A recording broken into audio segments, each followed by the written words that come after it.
Okay, let's have one or two 5-minute games this afternoon. So, Judith Polgar's through. I have begun trying to video annotate one or two of her games actually. I might put that together for one video. It's very exciting that she's back from the game and doing so well in the World Cup. Okay, take that pawn. Wall. Okay, so bishop b5 check, is that a move here? I'll keep the tension going. I'll play like English attack, I think. I'll play like f3 and queen d2 hack attack. We'll try to get a hack attack anyway. Sometimes it's often trickier than just pushing the pawns up.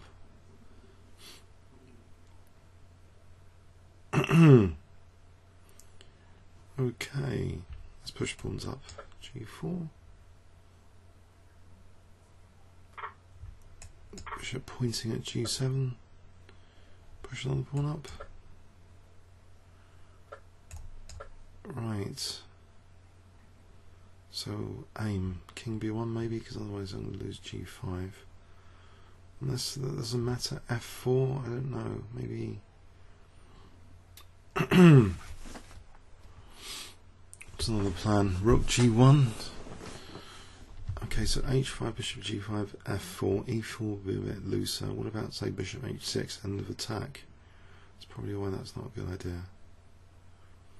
If I play king b1, or put the other bishop first, and then rook g1, h5, maybe that's more conservative. If e5 and d5 is a bit weakened. Oh, there's no b5 play here for the moment. So I'll play for rook g1, h5, and g6, just to open up these lines. And you can imagine two pawns here would mean something like rook h8 would be on the cards.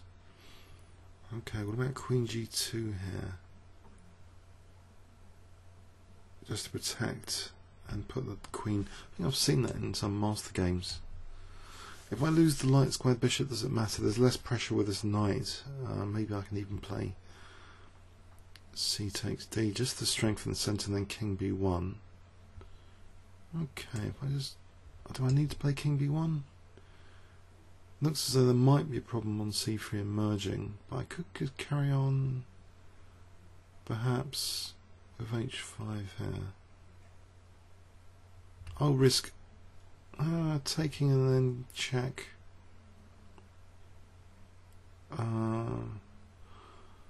So I don't know, maybe king b1 looks a bit safer actually. Just to carry on rook dg1. So no knight d3 and bishop g5 or queen g5. Okay, this is going to be a problem. Or can I just reroute with knight e2? So if I just play rook g1 and b4 knight e2.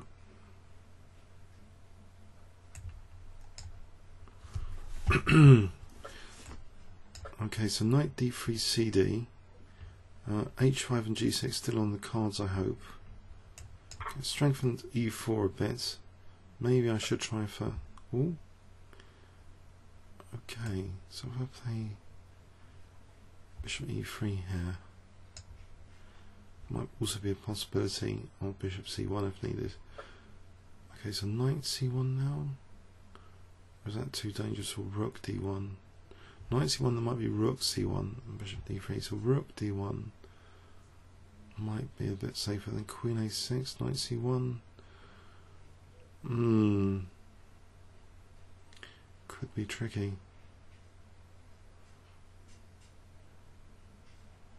Rook d1, queen a6, am I in trouble? I'm going to have to test that, I think. It's not what I hoped for.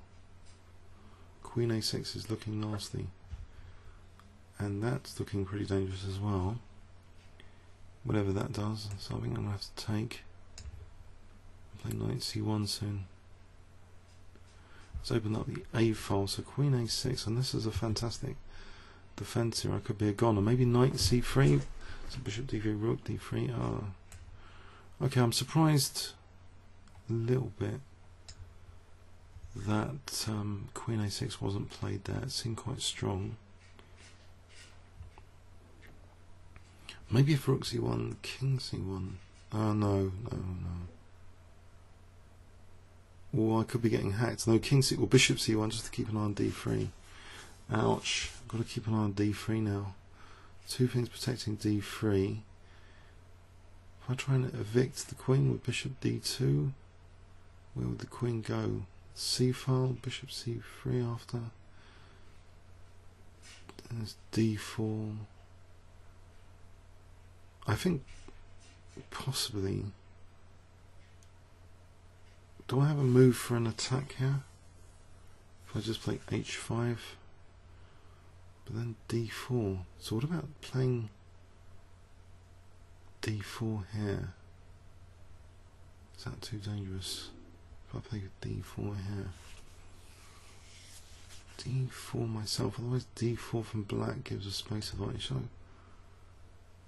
try d4. Actually, maybe then queen d2 just to evict the queen would be good. So I'm not getting completely squashed.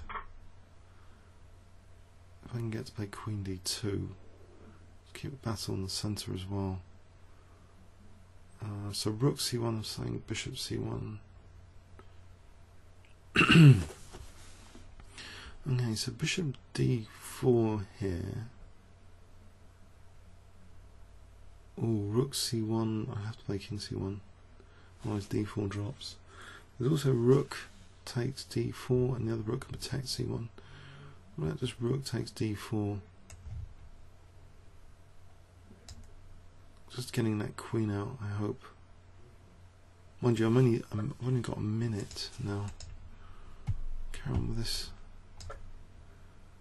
activity on the king side. It's not really much of an attack at the moment. Haven't opened any lines, and I'm a bit down on the clock. Well, that's been like rook d5 just pinning. Don't know if that's any use. Haven't really got that much time either on the clock or in position to open up. I need to open up these lines. Okay. Oh, rook a6 is looking like menacing. Okay. So queen d2 here, just to evict the queen. Otherwise rook a6 is pretty menacing. Okay, 30-second advantage on the clock. My opponent's got 30 seconds on me. But hopefully this queen d2 is an important thing. Maybe I'll evict again, just to be annoying.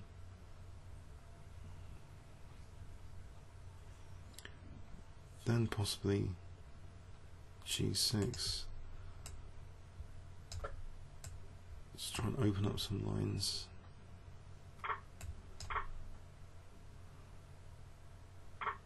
Okay. Let's go back here. So what's going on here? Rook d5. I've got to speed up anyway. No, so takes. I'm on b5 now. Actually, I could coordinate for h7 here. Whoops, that doesn't look too pleasant. 33 seconds. Uh-oh, I've actually unpinned that pawn actually.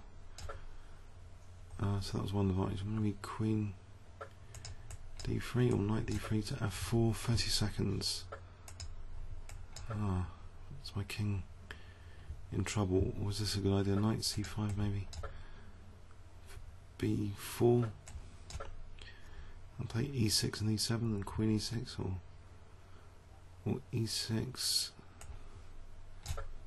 Okay, get the queens off.